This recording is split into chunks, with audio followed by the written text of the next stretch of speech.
Alors bonjour à tous, je vais vous parler ici d'un problème qui est récurrent sur l'iPhone 5, à savoir impossibilité de se connecter en 3G.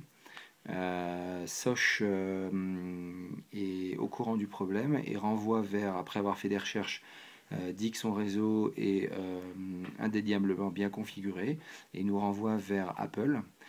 Apple fait la sourde oreille, on a eu quelques mises à jour, la 6.0.1, puis la 6.0.2 qui corrigeait des bugs, mais pas ceci.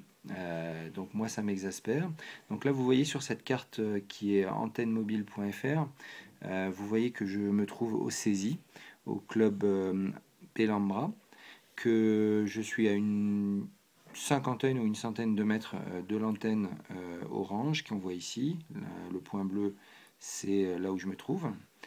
On se rend compte ici que l'antenne a deux cellules.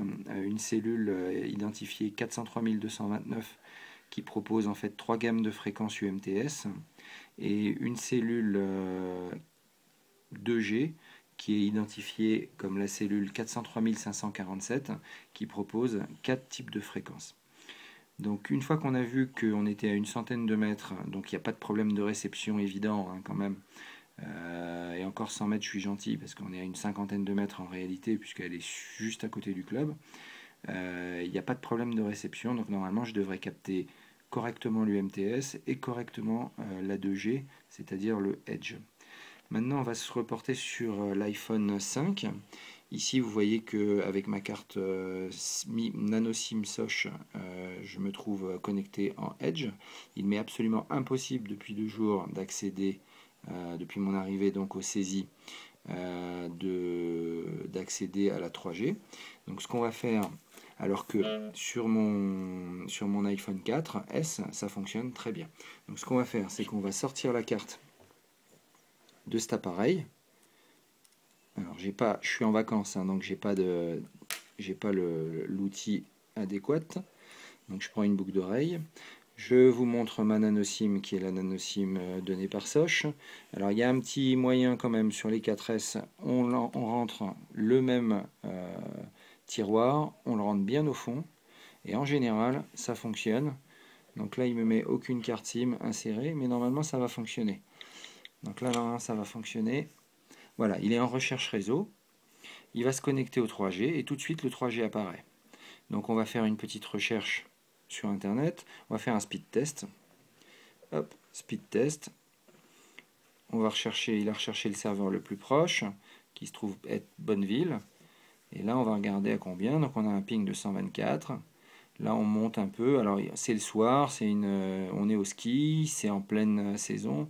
Donc on a 1 méga. Sur Paris, il m'arrive de monter à 16 MB. On a 1 méga 36 en download et 1 méga,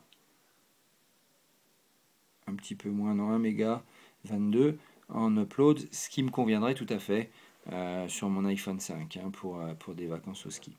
Maintenant, on va retirer à nouveau la carte SIM de l'iPhone 4S.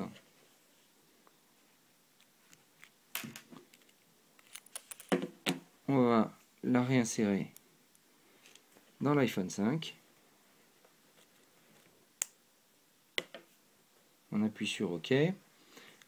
Donc là, ça nous met aucune SIM. Moi, ça y est, c'est en recherche. Donc là, c'est marqué réseau indisponible, mais ça va arriver. Si on a le réseau indisponible, voilà, Orange est capté. Alors là, ce qui est incroyable, c'est qu'on va même pas normalement arriver au Edge tout de suite. Il va falloir attendre pas mal de temps pour qu'il capte le Edge. Je le fais en temps réel pour montrer qu'il n'y a pas de trucage. On va essayer d'accélérer la réception au moins en Edge. On va se mettre ici dans réseau cellulaire. On va éteindre la 3G.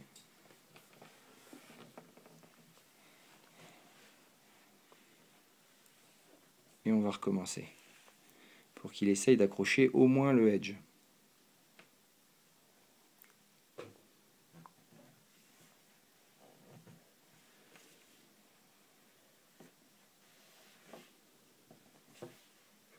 Alors il accroche même pas le Edge.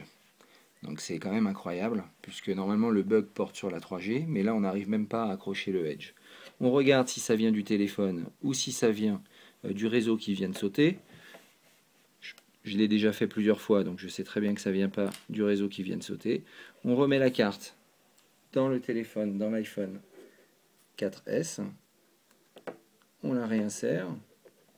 On rallume le téléphone.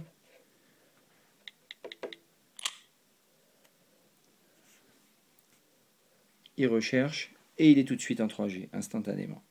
Donc vous voyez qu'il y a vraiment un gros problème et je pense que Apple se fout du monde, vendre des appareils à 800 € et ne pas communiquer. Moi je l'ai acheté le jour de l'ouverture, le jour du lancement, 853 si je me souviens bien, euros.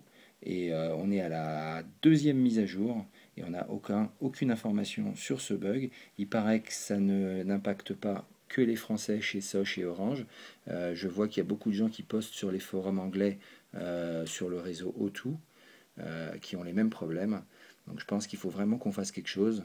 Je sais pas, je sais que les actions groupées ne fonctionnent pas en France, mais il faudrait qu'il y ait un comité ou une pétition pour que des grosses boîtes comme Apple arrêtent de se foutre du monde, parce que déjà l'iPhone 5 n'est pas compatible 4G en Europe, mais il n'est même pas complètement compatible 3G. Voilà, bah, je vous dis bonsoir et puis j'espère que cette vidéo aura été instructive et qu'il y aurait des gens bien placés qui feront remonter le problème encore plus haut, parce qu'apparemment ça ne bouge pas.